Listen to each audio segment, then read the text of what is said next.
Pour vérifier si j'ai de nouveaux messages sur ma boîte mail Gmail, donc s'il te plaît.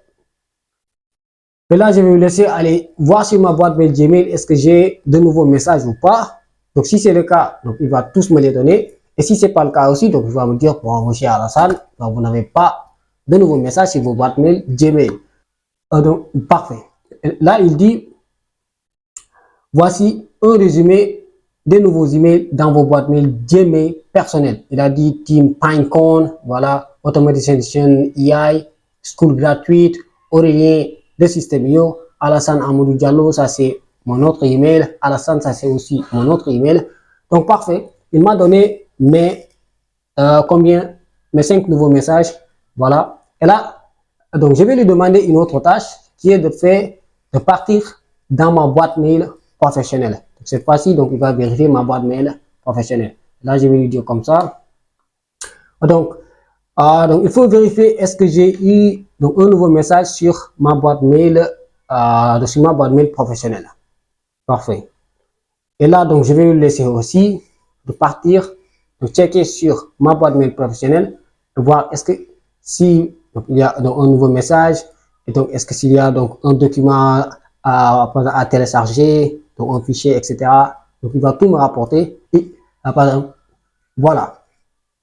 Il dit, voilà, voici le nouveau message dans votre boîte mail professionnelle. Mais ce qui est le plus important ici, même si tu as un fichier joint, donc un document PDF, une vidéo, une photo, mon agent IA, donc il va prendre ça, donc il va par exemple, apporter ça pour te permettre de télécharger ça directement. Ici, comme vous voyez, il y a un fichier joint ici, il te donne donc une occasion de pouvoir directement télécharger. Là maintenant, qu'est-ce que je vais faire? Donc je vais lui demander de vérifier mes rendez-vous, mes réunions, etc. qui sont prévus lors de la semaine à venir.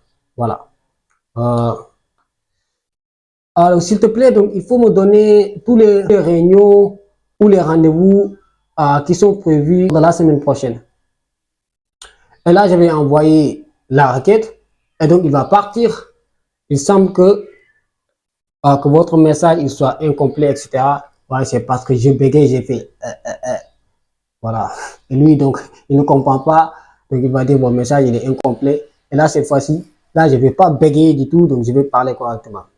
Il faut vérifier est-ce que j'ai donc un rendez-vous lors de la semaine prochaine.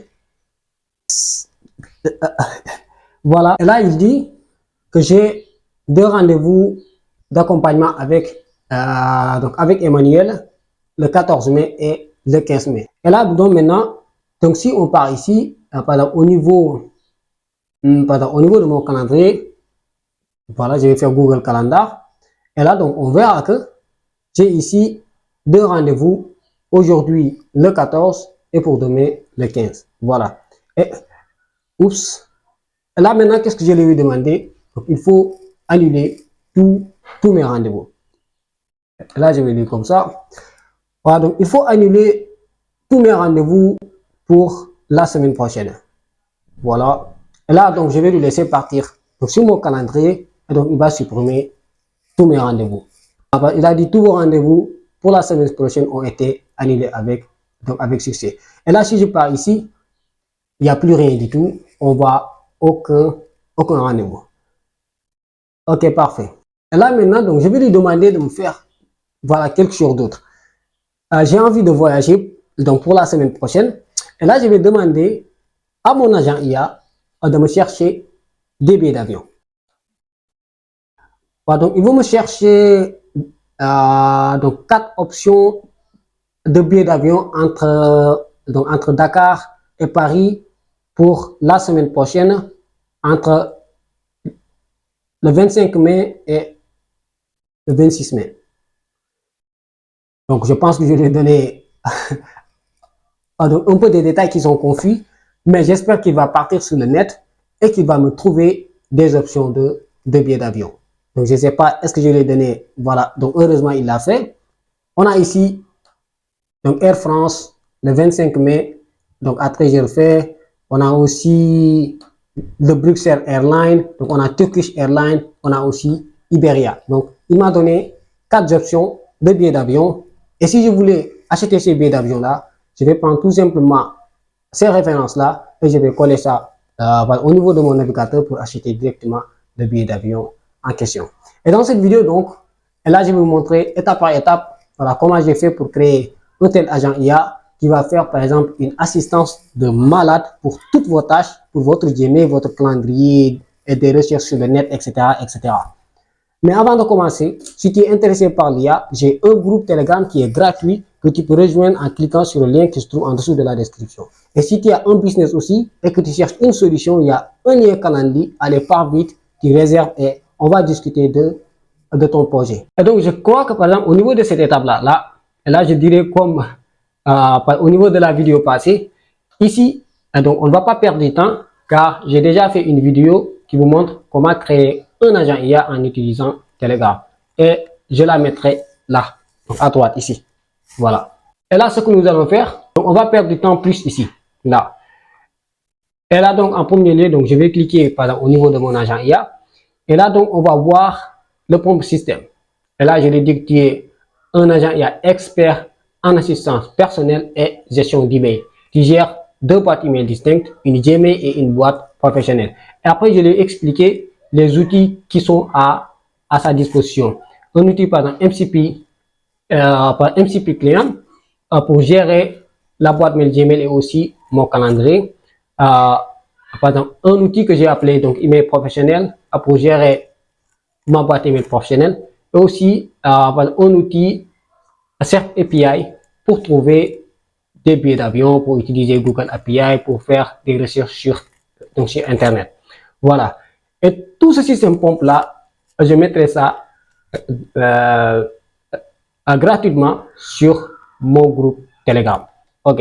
Et là maintenant, qu'est-ce qu'on va faire? Et là, je vais passer direct sur au niveau de notre premier outil qui est le MCP Client. Mais avant de parler de MCP Client, il faut avoir une petite idée sur ce que c'est que MCP. MCP, c'est ça.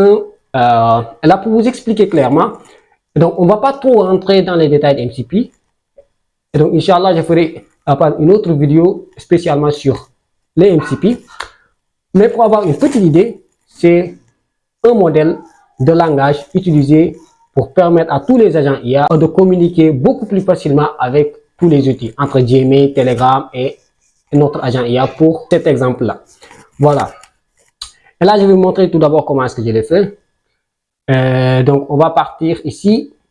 Et là, je vais cliquer sur le MCP Trigger qui est là. Et là, comme vous voyez, donc c'est ici que j'ai connecté ma boîte mail pour envoyer des emails, voilà, pour regarder des emails, voilà, pour effacer, etc. Mais aussi mon calendrier.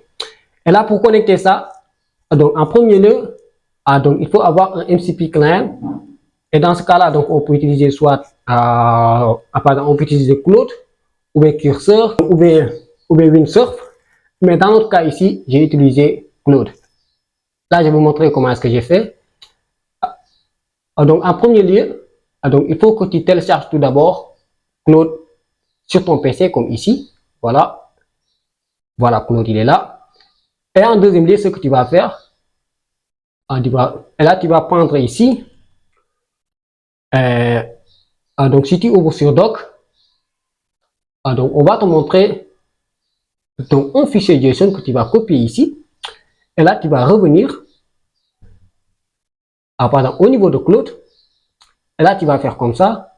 Au niveau du fichier, et là, tu vas faire paramètres. Et là, tu vas cliquer sur, voilà, sur développeur. Et là, tu vas cliquer sur modifier la configuration. Et une fois que tu cliques, et là, ça va te rediriger vers, par exemple, un fichier qui sera automatiquement enregistré sur ton PC. Et là, tu vas cliquer deux fois sur le fichier. Ou bien, tu peux l'ouvrir aussi donc, avec une autre application comme Visual Studio Code, etc. Mais là, j'ai préféré, par exemple, tout simplement utiliser un bloc-notes. Et là, comme vous voyez, c'est le fichier JSON que je viens tout de suite de copier, que j'ai collé ici. Et là, j'ai mis tout simplement l'URL de mon MCP Trigger qui est là. Il est là. Par exemple, au niveau de production URL, là, je vais cliquer ici pour pouvoir copier ça. Et là, je vais revenir pour pouvoir coller ça ici. Et dès que tu colles, c'est fini. Et là, tu verras ici, par exemple, au niveau de Claude, je vais sortir pour vous montrer. Ici, tu verras, tous tes outils sont connectés. Là, tu as vu tous les outils que je viens de connecter. Par exemple, la Gmail, il y a Google Calendar, etc. Là, je ne peux pas entrer complètement dans les détails, mais je ferai une vidéo pour vous montrer toutes ces étapes-là beaucoup plus clairement. Voilà. Voilà. Et maintenant, si tu finis dans la configuration avec l'autre, là, tu vas revenir ici. Et là, tu vas copier par exemple, ton lien de production ici. Et là, tu vas revenir. Et là, donc, on va repartir au niveau de notre assistant. Voilà. Et là, tu vas lui donner accès à un MCP client. Et qu'est-ce que tu vas faire? Une seule chose, tu viens ici. Et là, tu vas coller l'URL de ton MCP trigger. Et le tour, il est joué. Donc, parfait. Et là, qu'est-ce que tu vas faire? Donc, tu reviens ici. Donc, tu fais Save. Et là, si tu reviens sur le MCP client, là, tu vas retrouver tous tes outils qui sont là. Gmail Card, Google Calendar, etc. Ça, c'est tous les outils que j'ai connectés à mon MCP Trigger. Voilà. Et là, c'est la première étape que j'ai fait pour pouvoir donner accès à mon compte Gmail, aussi à mon calendrier, à un agent IA assistant personnel. Et là, maintenant, on va passer donc, à notre deuxième outil qui est la gestion de mon email professionnel. Et là, si je clique, donc on verra tous les détails. Là, j'ai dit appelle cet outil pour gérer la boîte mail professionnelle. Ainsi, comme ça, dès que je donne une tâche en rapport avec une boîte mail professionnelle, donc il saura directement qu'il doit utiliser cet outil-là. Et là, si donc on jette par exemple un coup d'œil, on verra tous les paramètres. Et là, voilà. Ici, c'est un autre agent, donc un autre agent Flow que j'ai donné, par exemple, une tâche de gérer ma boîte outils et d'envoyer par exemple une réponse à mon agent IA. Et là, comme vous voyez, je l'ai donné à sa disposition deux outils. Et là, au niveau du premier outil, donc c'est Send. Et là, j'ai par exemple, j'ai connecté mon compte professionnel qui est le mot de console @mynextplus.com. Et là, ça dépend donc du serveur que vous utilisez. Et là, j'utilise donc Private Mail. Là, j'ai mis par exemple comme serveur c'est Private Mail. Et là, c'est tout. Et ça, c'est connecté directement. Et aussi sur le form, j'ai directement mis ma boîte mail professionnelle pour envoyer des emails avec. Et là, maintenant, sur un autre cas, et pour voir les emails que j'ai reçus, par exemple, au niveau de ma boîte professionnelle, j'ai utilisé un fichier Google Sheet. Et là, beaucoup de personnes vont me demander pourquoi tu as utilisé un fichier Google Sheet pour vérifier une boîte mail, donc une boîte mail professionnelle. Et là, je vais vous faire, par exemple, une petite démonstration pour pouvoir vous expliquer carrément comment ça se passe. Pour ça, je vais revenir ici. Et donc, on va cliquer par exemple, par exemple, un autre workflow qui est là. Et voilà, qui est email vers sheet. Là, j'ai créé un autre workflow donc qui va récupérer tous mes emails sur ma boîte mail professionnelle et qui va mettre ça sur donc un fichier Google Sheet. Et c'est ce fichier Google Sheet là que je vais mettre à disposition de mon agent IA et qui va envoyer toutes les informations sur Telegram. Et là, c'est sûr que il y a beaucoup de personnes qui vont me dire mais pourquoi tu n'as pas utilisé ton code par exemple Email Trigger IMAP. À ce node là, donc si tu mets ça par exemple, à disposition d'un agent IA, tu ne vas pas recevoir d'informations. Il te dira tout le temps qu'il n'y a pas de nouveaux messages, car la manière dont il fonctionne, donc il va attendre par exemple un nouveau message pour pouvoir donc envoyer une information en retour. C'est la raison pour laquelle, par exemple, à chaque fois si tu mets ça sous forme d'outil, ça je te garantis que tu vas jamais recevoir d'informations. Il te dira toujours que il n'y a pas de nouveaux messages.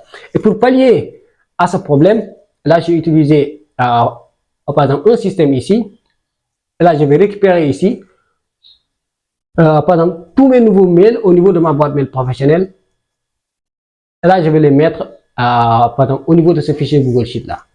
Et je vais mettre ça accès à mon agent IA et qui va m'envoyer toutes les informations via Telegram. Là, si vous voulez, donc, on va entrer dans les détails. Et là, comme vous voyez ici, donc, je vais vous montrer au niveau des exécutions pour mieux comprendre. Ici, donc, on verra que notre premier node ici, voilà qu'il a récupéré tous les emails. Et s'il y a, par exemple, un attachement, c'est-à-dire un document PDF, une photo, une vidéo, etc. Donc, il y aura aussi un fichier sous format binaire. Et là, par exemple, si on part sur, par exemple, au niveau du schema, et là, tu vas retrouver tous les emails qu'il vient de recevoir. Et là, qu'est-ce que j'ai fait? Et donc, après, j'ai créé deux voies. Donc, une première voie pour pouvoir tout d'abord récupérer les emails. Et là, j'ai fait, par exemple, donc ici, par exemple, j'ai fait from. Et là, j'ai fait donc la date que j'ai reçu donc l'email. Et là, j'ai fait donc un sujet. Et après, j'ai pris quoi? Donc un body, c'est-à-dire le corps du message. Et après, qu'est-ce que j'ai fait? Donc j'ai donné ça à ChatGPT. Car comme vous le voyez ici, donc ici, par exemple, vous pouvez avoir par exemple une information qui n'est pas bien organisée. Et là, j'ai passé ça donc à ChatGPT pour pouvoir tout simplement récupérer le message en question. Et tous les autres détails, donc il va laisser ça derrière. Il va tirer uniquement le message. Et après, qu'est-ce que j'ai fait? Là, j'ai créé par exemple donc un fichier Google Sheet. Voilà que vous allez voir ici. Non, c'est pas celui-là. Là, c'est accompagnement des élèves. Et donc, je vais vous montrer le fichier gauche, il est là. Donc, il s'appelle email. Et là, vous verrez que j'ai mis ici donc un sujet et le corps du message, et from, et date, et binary file. Si par exemple, il y a par exemple, un document attaché, etc. Et le type du document, est-ce que par exemple c'est une photo, est-ce que c'est une image, est-ce que c'est un document, etc. Et il y a un lien de téléchargement. C'est ce lien de téléchargement que notre agent IA, donc, il a récupéré pour m'envoyer ça directement via Telegram, que je puisse tout droit, par exemple, télécharger ça sur mon PC. Et donc là, ici, au niveau de la deuxième voie, c'est ce qui nous permet de récupérer les fichiers joints. Et là, pour ça, j'ai utilisé le node Google Drive. Et là, je vais récupérer les fichiers joints pour avoir, par exemple, et pouvoir mettre ça aussi au niveau du fichier Google Sheet. Exemple ici, là, vous allez voir que j'ai mis ici, par exemple, comment dire, donc, un binary file name, un binary file type, c'est-à-dire le nom du fichier HHE et son type aussi, et aussi le lien de téléchargement. Et ce lien de téléchargement, je l'ai récupéré donc provenant du node Google Drive. Voilà. Et si vous faites toute cette étape-là, vous pourriez aussi, vous aussi, mettre vos nouveaux messages sur un fichier Google Sheet que vous allez mettre donc à disposition d'un agent IA. Voilà. Et là maintenant, donc on va passer à la troisième fonctionnalité qui est le fait de demander à notre agent IA de faire des recherches en ligne, de chercher un un billet d'avion, etc. Et pour ça, donc j'ai mis à sa disposition donc un outil qui est Surf API. Et, et là, je vais vous montrer exactement donc c'est quoi ce site. Donc Surf API, donc c'est un site donc qui nous permet d'utiliser toutes les API de Google. Ici, comme vous le voyez, on peut rechercher des billets d'avion, on peut rechercher par exemple autre chose comme du travail. Exemple, si je descends un peu, on verra le Google Job API. Et là, si tu cherches par exemple un travail en ligne, il y a énormément de choses. Donc, et pour connecter ça, donc c'est très simple. Donc ici, si je clique, et là, je vais partir par exemple au niveau des crédentiels. Et là, vous verrez que par exemple, donc on te demande ici une clé API. Et pour avoir cette clé API, c'est très simple. Donc je vais venir sur your compte ici. Et là, je vais copier ma clé API qui est là. Et donc après, je vais revenir ici. Et là, je vais coller ça ici et le tour est joué. Mais pour être honnête avec vous, si vous voulez avoir beaucoup plus de résultats avec Surf API, là, je vous suggère de faire une requête HTTP. Là, vous aurez une possibilité de mettre énormément de détails. Exemple ici, au niveau du billet d'avion, si j'avais utilisé par exemple une requête HTTP, là, je pourrais faire beaucoup de choses comme voilà, airline ou il y a, j'avais fait par exemple une autre vidéo où quand même tu as donc une possibilité de faire énormément de détails. Et j'espère que vous avez aimé cette vidéo. Et si c'est le cas, donc abonnez-vous sur la chaîne. On se dit à la prochaine vidéo. Vous voyez que voilà que ça commence à devenir sombre et que mon ring light est en train de s'affaiblir. Mais on se dit à la prochaine vidéo. Ciao.